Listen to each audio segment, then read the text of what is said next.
Bonjour, bonjour, bonjour chers abonnés, nous nous retrouvons en cette matinée pour un autre direct portant essentiellement sur l'art oratoire. Alors vous savez, l'art oratoire c'est un autre thème de base, notre thème principal, c'est notre thème phare. Sauf qu'aujourd'hui, nous n'allons pas trop parler de l'art oratoire, mais nous allons parler de l'art oratoire. Ça paraît un peu paradoxal, mais nous parlons également aujourd'hui du secret d'un bon orateur. Quels sont les secrets, quelles sont les techniques, quels sont les moyens qu'un bon orateur doit mettre en jeu pour parvenir à captiver l'attention de son oratoire. Alors, c'est le thème principal de ce jour. Alors, avant de commencer, je vous invite à vous abonner, à liker, à commenter pour faire évoluer notre chaîne YouTube. Alors, en cette matinée, nous partageons avec vous 5 grandes techniques qu'un bon orateur doit exploiter pour parvenir à faire véhiculer aisément son message ou bien pour parvenir à captiver aisément l'attention de son oratoire. Alors, parmi ces 5 techniques, la première technique, c'est l'entraînement. Un bon orateur s'entraîne. Là, oratoire, vous allez voir dans mes précédentes vidéos, je vous parlais de l'entraînement. L'art oratoire, ça s'entraîne. L'art oratoire n'est pas inné. L'art oratoire n'est pas quelque chose qui jaillit spontanément en l'être humain. L'art oratoire s'entraîne. Parce que vous allez constater, le stress de parler en public est naturel. Comme je vous disais dans mes précédentes vidéos, le stress de parler en public, de communiquer, de se placer devant un grand public et de partager ses idées paraît très naturel. C'est naturel, bien sûr, c'est naturel. Raison pour laquelle la première technique qu'un bon orateur doit mettre en jeu, c'est l'entraînement. Alors, avec l'entraînement, tu es sûr de faire passer aisément ton message au potentiel oratoire. L'entraînement se passe comment? Tu peux t'entraîner chez toi, avec ta glace murale, avec ton petit miroir. Tu essaies de t'entraîner, de t'entraîner. Et le but de cet entraînement consiste à faire quoi? À juger pour voir à quel niveau ta voix peut parvenir. À quelle dimension ta voix peut parvenir. Est-ce que quand tu parles, ta voix, quand tu es dans une salle de conférence par exemple, est-ce que ta voix peut percer le fond? Alors cet entraînement consiste à juger sa voix, juger également sa posture, son charisme. Vous voyez? Donc l'entraînement consiste à juger pour voir à quel niveau on se situe en matière d'élégance et d'art oratoire. Donc l'entraînement est très important pour un bon orateur, pour toute personne qui envisage partager en public, qui envisage présenter une opportunité, qui envisage faire une présentation devant un public. Ça peut être un petit public comme un grand public. Ça s'entraîne.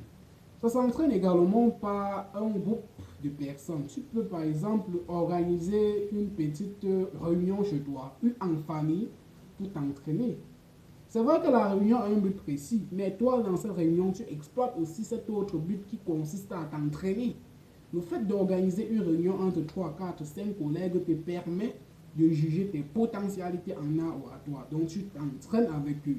Tu t'entraînes avec eux. C'est vrai que quand vous êtes 3, 4, 5, 6, tu vas éprouver ce stress-là. Et ce stress-là va faire jaillir en toi quoi? L'entraînement en art oratoire. Donc ça va te permettre de mieux te situer en matière d'élégance, de charisme et d'art oratoire.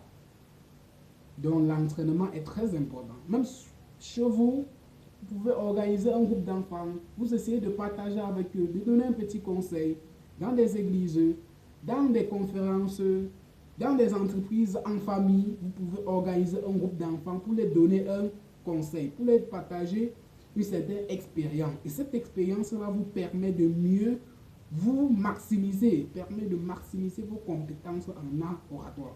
Donc l'entraînement sur le point focal, le point préliminaire qu'un bon orateur doit exploiter pour pouvoir maximiser ses compétences en art oratoire. Alors le deuxième point en cette matinée que nous partageons avec vous et qui peut faire de vous un bon orateur, c'est d'avoir un bon fil conducteur. Donc, un bon orateur doit avoir un bon fil conducteur. C'est quoi le fil conducteur? Après l'entraînement, vous êtes obligé, ou bien, oui, vous êtes obligé de vous présenter devant un public. Et une fois que vous êtes devant le public, comment est-ce que vous allez introduire votre message? C'est ça le fil conducteur. Vous pouvez introduire votre message par un petit sourire. Vous savez, le petit sourire, le sourire qu'on néglige là, ça joue un rôle très important en matière d'art oratoire. Parce que ça vous permet d'être en, comment je vais dire, d'être en parfaite collaboration avec votre oratoire. Donc c'est un peu comme une chaîne qui vous lie avec votre oratoire. Parce que le simple fait de sourire, ça vous connecte directement à votre oratoire. Et ils sont subitement intéressés par le message. Donc le but du fil conducteur consiste à faire quoi? À connecter votre oratoire au message que vous véhiculez. Prenons le cas de quelqu'un qui entre dans une salle de conférence, il entre de manière timide, il ne sourit pas, il se place les bras longuement fixés, il commence à parler, étant stressé. Personne ne pourra s'intéresser. Personne ne s'intéressera guère.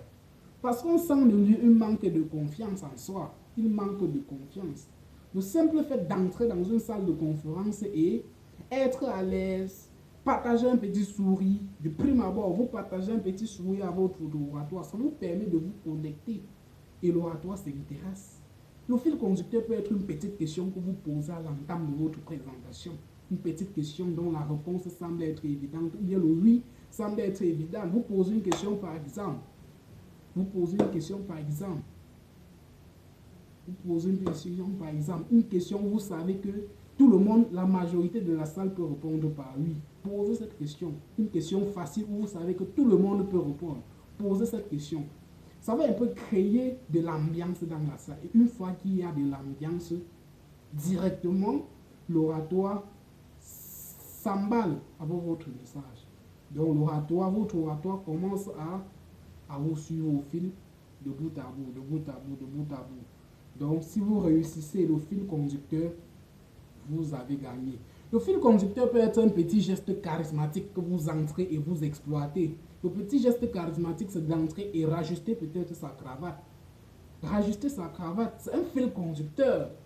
C'est un geste charismatique. Ça vous permet ça permet en sorte que l'oratoire, votre oratoire constate à vous une confiance en soi. Il constate que vous avez confiance en vous parce que le fait de rajuster sa cravate, de plier un peu sa colle de chemise, de rajuster un peu sa montre, ça fait de vous un être charismatique. Et une fois que vous êtes charismatique, vraiment, le public va s'intéresser. Tu es charismatique. Être charismatique veut dire que vous avez confiance en vous. Vous avez confiance à votre message. Et subitement, l'oratoire est obligé de s'intéresser. Il est obligé de s'intéresser. Donc, c'est ça qu'on appelle le fil conducteur. C'est ça qu'on appelle le fil conducteur. Le fil conducteur peut être une simple petite posture. Et une posture peut-être charismatique. Ça vous permet de vous connecter subitement avec votre oratoire. Alors, le troisième point que je partage avec vous en cette matinée, qui pourra faire de vous un bon orateur, c'est la posture, comme je disais précédemment. La posture, c'est un élément très important en matière d'art oratoire. Vous allez constater qu'il y a certaines personnes qui se présentent dans une salle de conférence, devant un grand public, dans une salle de classe, par exemple, où il y a plusieurs élèves, plusieurs oratoires. La posture est timide. Je m'explique. La posture est timide, pourquoi? Parce qu'il n'a pas confiance en lui. Il entre dans une salle de classe, dans une salle de conférence. Le stress l'emporte et emporte également sa posture. Il est obligé de se placer comme un être dessus. Et quand vous vous placez, le charisme, en fait, la posture, c'est pas la posture qu'on juge la confiance en soi. C'est pas la posture qu'on peut juger si vous avez confiance en vous ou pas. Donc la posture est un élément très important. Dans la posture, on exploite également les gestes. Quand vous vous placez devant un public, vous communiquez un message. Essayez de faire des gestes qui accompagnent votre message. Ne présentez pas comme si vous étiez un fantôme, comme vous étiez un être inanimé. Faites des gestes qui pourront permettre à votre public de savoir que le message va dans le même sens que les gestes que vous manifestez. Par exemple, debout. Vous dites par exemple debout. C'est un geste. Vous ne pouvez pas dire debout avec les bras longuement fixés. Ou sortez avec les bras longuement fixés. Quand vous dites sortez, sortez. Voilà un geste, sortez, debout, applaudissons. Voilà les gestes qui accompagnent le message. La force, le courage, la détermination.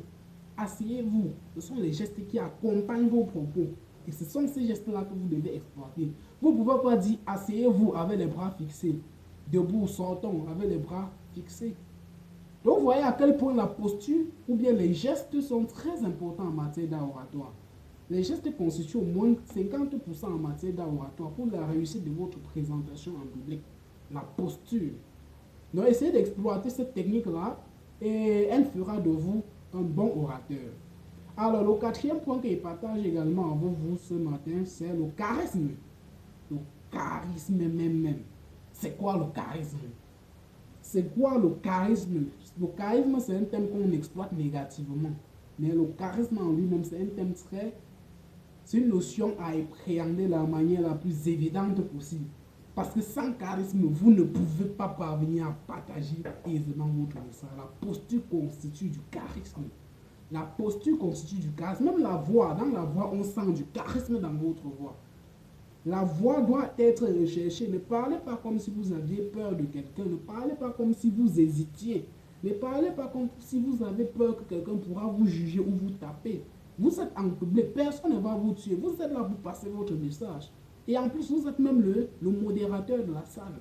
À chaque fois que vous êtes devant le public vous suit, le public vous écoute. Donc, c'est vous le maître de la salle. Mettez dans votre esprit que c'est vous le maître de la salle.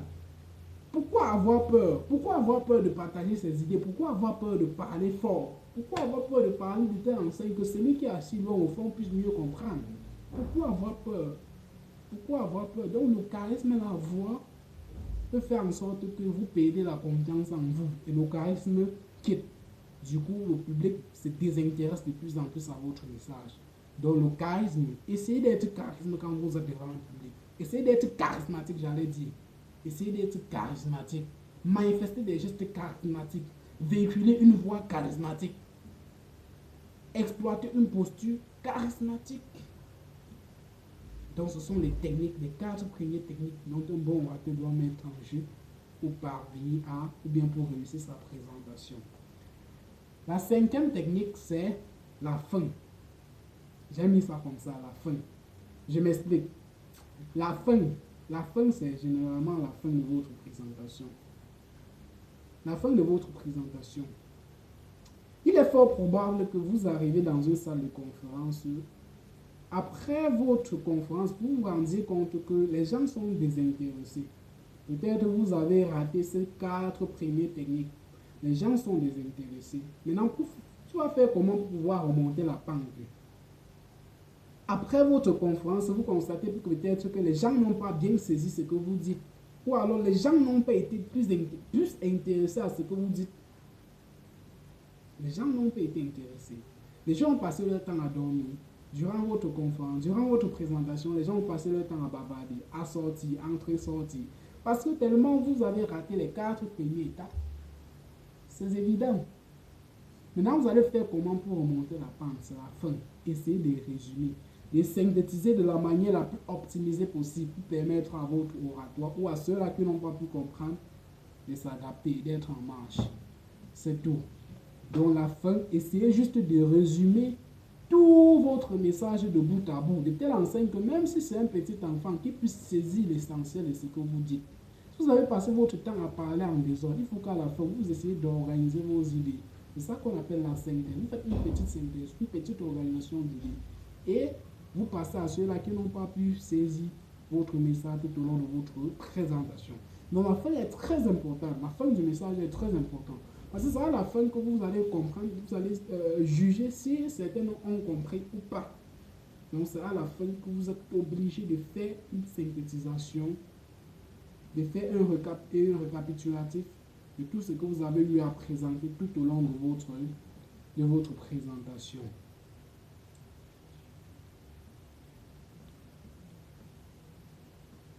Alors, place à la fin de cette vidéo Le but était de partager avec vous 5 grandes techniques permettant ou bien vous permettant de vous persuader, d'être appréhendé comme un bon orateur.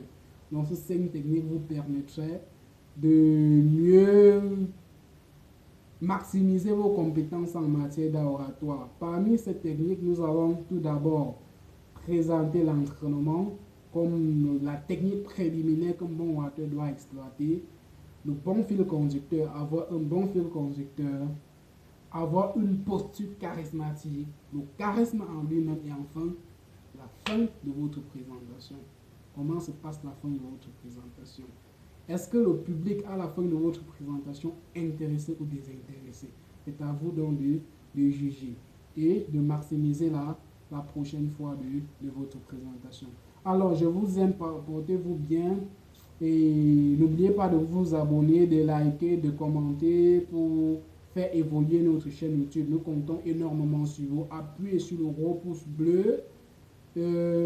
Cliquez sur la cloche de notification. Abonnez-vous abondamment et nous continuerons dans cette même lancée, dans cette même logique, dans ce même besoin. Nous communiquons avec vous chaque semaine, chaque jour. Nous partageons avec vous au moins une vidéo qui porte sur l'oratoire. Je vous aime, portez-vous bien. Ciao, ciao.